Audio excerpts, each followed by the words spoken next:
नमस्कार, स्वागत है आप सभी का। और आज की क्लास में हम स्टार्टिंग के 10-15 मिनट मैथ्स की स्ट्रेटेजी की बात करेंगे, क्योंकि आप सब अच्छी तरीके से जानते हैं कि अगर आपको सिलेक्शन लेना है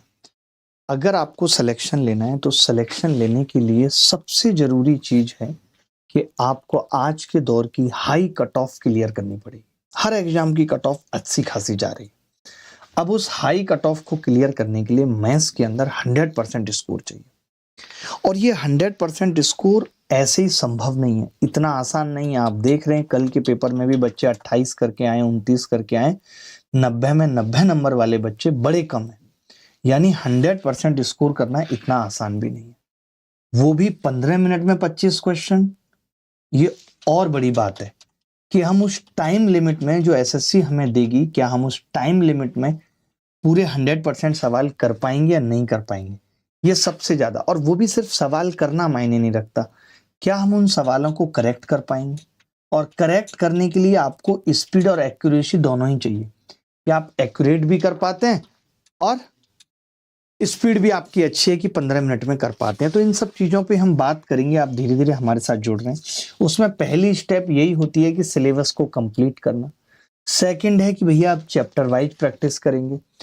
थर्ड है कि हम यूनिट वाइज प्रैक्टिस करेंगे। फोर्थ है कि हम सेक्शनल प्रैक्टिस करेंगे। और फिर हम उस मुकाम पे पहुंच जाएंगे जहां हम 15 मिनट में 25 सवाल कर पाते हैं। इन्हीं चीजों को 15 मिनट में 25 सवाल करने के लिए मैं एक 15 मिनट शो लेकर आने वाला हूं। उस 15 मिनट शो में मैं क्या करूंगा, 25 सवाल कराऊंगा 15 मिनट में, और मैं सिखाऊंगा कैसे होंगे 15 मिनट में 25 सवाल। मैं कैसे सोचता हूं, आप कैसे सोच पाएंगे। उसके लिए सिर्फ सिलेबस ही खत्म नहीं, बहुत सारी चीजें आना जरूरी है। उसके लिए जरूरी है डिजिटल सम का आना, उसके लिए जरूरी है बेबी डिजिटल सम आना, उसके लिए सिंप्लीफिकेशन की ट्रिक्स आना जरूरी है, उसके लिए कंसेप्चुअल ट्रिक्स आना जरूरी है, डिविजिबिलिटी रूल आना जरूरी है, यूनिट डिजिट आना जरूरी है, लास्ट 2 डिजिट जरूरी है, रेशियो परसेंटेज का क्या इस्तेमाल करते हैं ये आना जरूरी है, ऑप्शन से सवालों को कैसे खत्म करते हैं ये आना जरूरी है। ये सब चीजें उसके लिए जरूरी है। मेरी दवाई यहाँ पे एक रह गई थी, किसी ने फेंक तो नहीं दी, छोटी सी गोली थी, ठीक है, आपने कह दिया बस तो हम उठा लेंगे, हमारा क्या है। ठीक है जी, तो चलिए शुरू करते हैं। आज की क्लास की शुरुआत करते हैं। मैथ्स का जो वेटेज है वो एसएससी में आप देखते हैं, चाहे सीजीएल की बात करें, सीएचएसएल, एमटीएस या अदर्स एग्जाम की, तो मैथ्स का जो वेटेज है वो 25 क्वेश्चंस का है, यानी लगभग 25% है। 100 में 50 नंबर का आता है, एक सवाल 2 नंबर का आता है। रेलवे में चाहे RRB NTPC, RRB group D, RRB ALP technician, maths के 30 क्वेश्चन आते हैं, वेटेज 30% है। एक नंबर का एक सवाल होता है, यानी 30। अगर हम मोटा मोटा बात करें तो एसएससी एग्जाम में मैथ्स का वेटेज 25%, रेलवे एग्जाम में 25 से 30%, पुलिस एग्जाम जो ये होते हैं उनमें 20 से 25%, और बैंक एग्जाम में 30 से 35% मैथ्स का वेटेज है। ठीक है, अच्छा, मैथ्स इतना इंपॉर्टेंट क्यों है? क्योंकि मैथ्स एक हाई स्कोरिंग सब्जेक्ट है। अगर आप मैथ्स सीख जाते हैं तो रीजनिंग भी आपको आसान लगने लगती है, आप तुक्का लगाना सीख जाते हैं। मैथ्स से आपका आईक्यू लेवल और फर्नेस होता है, यानी कि मैथ्स वाकई में जरूरी है, जिंदगी के लिए भी मैथ्स जरूरी है। टाइम सेविंग है, अगर मैथ्स एक बार सीख लिया तो बार बार बहुत रिवीजन की जरूरत नहीं होती। जो आप पढ़ते हो ये गारंटी है कि आपने अलजेब्रा पढ़ लिया तो आपसे अलजेब्रा का सवाल गलत नहीं होगा, आपने प्रॉफिट लॉस पढ़ लिया तो प्रॉफिट लॉस का सवाल गलत नहीं होगा। जैसा जीएस में हो जाता है कि आप हिस्ट्री पढ़ के गए फिर भी ऐसा कुछ पूछ लिया गया जो आप नहीं बता पाए, लेकिन मैथ्स के अंदर ऐसा नहीं होता। अगर आपने पढ़ा है तो आप सवाल कर पाएंगे उसके। ठीक है, अच्छा, मैथ्स में क्या है, चाहे आप एसएससी की तैयारी कर रहे हैं, रेलवे की कर रहे हैं, आप 100% टारगेट कर सकते हैं। आप ये कह सकते हैं कि मैं मैथ्स में 50 में 50 लाऊंगा, 90 में 90 लाऊंगा, बट जीएस में ऐसा कहना थोड़ा मुश्किल होता है। मुश्किल क्या है ही मुश्किल। आपको पता होना चाहिए टॉपिक वाइज मैथ्स का वेटेज क्या है, 6 मंथ मैथ्स का स्टडी प्लान आपको बनाना पड़ेगा। मोस्ट रिपीटेड मैथ्स क्वेश्चंस जो एसएससी रेलवे में कॉमन है उसकी एक अलग कॉपी बनानी पड़ेगी। ठीक है, ये मैंने हल्का फुल्का वेटेज आपको समझाया है कि किस तरीके से मैथ्स के सवाल रहते हैं। ये बदलता भी रहता है, ऐसा नहीं कि ये सेम ही रहेगा। ये मैंने बस टॉपिक बताने तो मैंने लिख दिया है। अर्थमेटिक ये मान लीजिए आपका 60% टाइम कवर करता है, बहुत ज्यादा बड़ा है अर्थमेटिक। और अगर अर्थमेटिक की मैं बात करूं सवालों की, तो सवाल आजकल अर्थमेटिक से कम आते हैं, एडवांस मैथ्स से ज्यादा आते हैं सवाल। ठीक है, अलजेब्रा एलजेब्रा में linear equation, quadratic equation, identity, simplification, ये सब चीजें हैं जहां से एक एक दो दो सवाल आता है। सब कुछ मैंने लिखा हुआ है। ज्योमेट्री, मेंसुरेशन से कितने सवाल आते हैं। ट्रिग्नोमेट्री एक इजी है क्योंकि आजकल वैल्यू पुटिंग पे ज्यादा सवाल आते हैं और इसका वेटेज भी ठीक ठाक है। 3 से 4 क्वेश्चन भी सीजीएल 2024 में देखने को मिले थे एक शिफ्ट में। आजकल लो वेटेज डीआई का हो गया। आपने कल मेंस में भी देखा होगा कि कोई भी डीआई पे सवाल नहीं आया, यानी डीआई पे सवाल नहीं आ रहे। ठीक है, ओवरऑल हम देख सकते हैं अर्थमेटिक में 12 से 15 सवाल, एलजेब्रा 4 से 5, ज्योमेट्री मेंसुरेशन 6 से 8, ट्रिग्नोमेट्री 3 से 4, डीआई 2 से 3, वो भी प्री में आ रहा था, मेंस में नहीं आया डीआई। स्मार्ट प्रिपरेशन स्ट्रेटेजी क्या है? अगर आप अल्ट्रा कैल्सी ट्रिक जानते हैं, अर्थमेटिक देखिए बहुत इजी होता है। ज्योमेट्री मेंसुरेशन को ही आप हार्ड में रख सकते हैं। एलजेब्रा भी मॉडरेट है क्योंकि वैल्यू पुटिंग से सवाल खत्म हो जाते हैं। ट्रिग्नोमेट्री भी मॉडरेट है और डीआई भी जैसी एसएससी में पूछी जा रही है वो आसान है। ठीक है, अच्छा ये अल्ट्रा कैल्सी ट्रिक आप बार बार सुन रहे हैं, इनकी जरूरत क्यों है और ये अल्ट्रा कैल्सी ट्रिक है क्या, दोनों बातें बताता हूं। आप देख रहे हैं कि ये सीपीओ के नोटिफिकेशन का स्क्रीनशॉट है जिसमें लिखा हुआ है कि जनरल इंटेलिजेंस और रीजनिंग पूछेंगे, जीके और जनरल अवेयरनेस पूछेंगे, क्वांटिटेटिव एप्टीट्यूड पूछेंगे, इंग्लिश कॉम्प्रिहेंशन पूछेंगे। 50-50 क्वेश्चन होंगे, 50-50 नंबर के। लेकिन इसने लिखा हुआ है जो टाइम ड्यूरेशन है वो 2 घंटे होगी with sectional timer of 30 minutes for each part.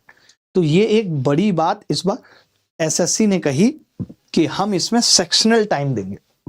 अभी तक बच्चे क्या करते थे, पूरे पेपर में जीएस से टाइम बचा लिया, इंग्लिश से टाइम बचा लिया और वो टाइम मैथ्स को दे दिया, रीजनिंग को दे दिया। बट अब ऐसा नहीं होगा, आपको हर एक के लिए 30-30 मिनट मिलेंगे। तो अब 30 मिनट में 50 सवाल करना सीपीओ के, ये कोई आसान चीज नहीं है। नानी याद आ जाएगी, मैं आपको बता दूं।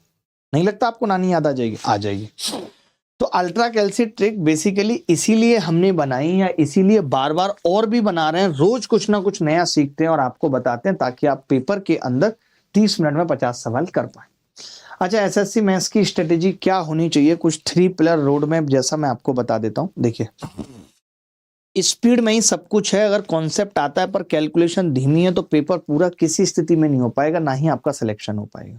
डेली रूटीन में आपको लेके आना है 15-20 मिनट की। आपको पहाड़ों पे फोकस करना है, आपको स्क्वायर्स पे, क्यूब्स पे फोकस करना है, ट्रिपलेट पे फोकस करना है, परसेंटेज से फ्रैक्शन कैसे फास्ट बिना निकाले आपको याद होने चाहिए, इन सब चीजों पे फोकस करना है।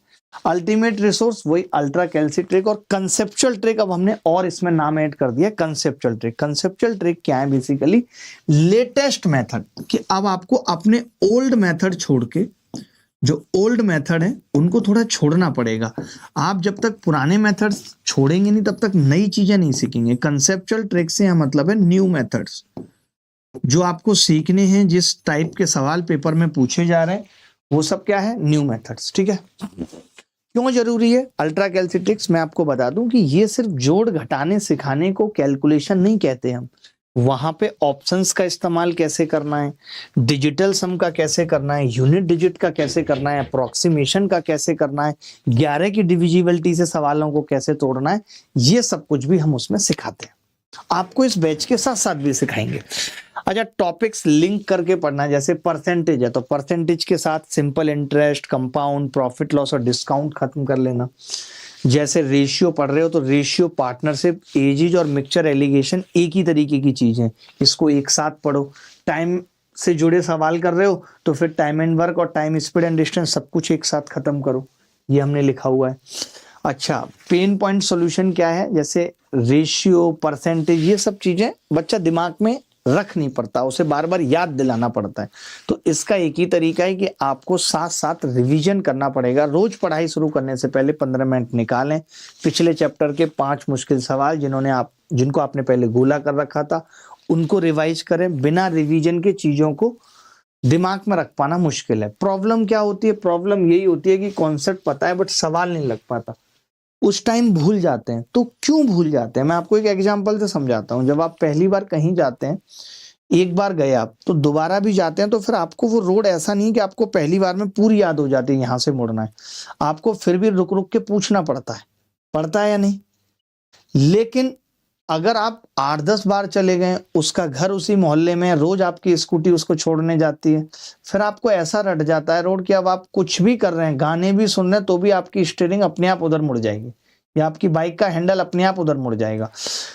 तो गणित को भी ऐसा बनाना है, इतना रट लेना है कि सवाल देखते ही समझ में आ जाए कि इस सवाल में क्या तरीका लगाना है। मान लेते हैं 25 सवाल आते हैं तो 25 में 20 में पता लग जाए ये तरीका लगाना है, 5 सवाल तो हम वहां पे भी कर लेंगे तरीका लगा के। ठीक है, ये सब बातें मैंने लिख दी हैं कि कैसे कैसे हम पढ़ेंगे, बेसिक मेथड्स क्या क्या है, मैं पूरे बैच में ही बताते हुए चलूंगा। ये इसका बेसिक मेथड है, मेरा शॉर्टकट ये है, हर एक चीज में बताते हुए चलूंगा। ठीक है, जितने भी शॉर्टकट होंगे उनको ड्राइव करते हुए चलेंगे ताकि आपको याद रहे चीजें कि ये शॉर्टकट ऐसे बना था, ये सब भी बताते हुए चलेंगे। ठीक है, एडवांस मैथ्स में बच्चों को सबसे ज्यादा दिक्कत आती है। एडवांस मैथ्स की एक अलग कॉपी बना लीजिए, एडवांस मैथ्स के जो तरीके होंगे हम आपके दिमाग में छाप देंगे, अलजेब्रा या कुछ भी होगा सब कुछ। ठीक है, तो ये कुछ कुछ बातें आपकी पढ़ाई से जुड़ी लिखी हुई हैं कि करना कैसे, पढ़ना कैसे, वो सब कुछ लिखा हुआ है कि आपको ये हर सवाल में पूछना है कि टीचर ने सवाल को पढ़ने के बाद पहली लाइन यही क्यों की थी। जो बच्चे अभी जुड़े हैं मैं उनको बताना चाहता हूं कि ये क्लास जिस बैच में हो रही है उस बैच का नाम है मैथ्स सुपर स्पेशल बैच। ये इस बैच की आज पहली क्लास है, ये इस बैच की आज पहली क्लास है जिसके अंदर आपको live class, recorded class, practice class, doubt class सब कुछ मिलेगा। ये आप किसी भी एग्जाम की तैयारी कर रहे हो तो उसके लिए बैच पर्याप्त है और हमारी ये कोशिश है कि हम एसएससी के अगर 5-6 महीने बचे तो उससे पहले इस बैच को खत्म कर लेंगे। आप सब जानते हैं कि जो भी बच्चे हमारे बैच में ऐसे होते हैं जिनके माँ बाप नहीं है, जिनके फिजिकली हैंडीकैप्ड है, उनके लिए हमारे बैच की फीस 0 रहती है। बाकी ऐसे बच्चे जिनको हेल्प की जरूरत है तो वो हेल्प 100 कोड लगा सकते हैं इस बैच में आने के लिए।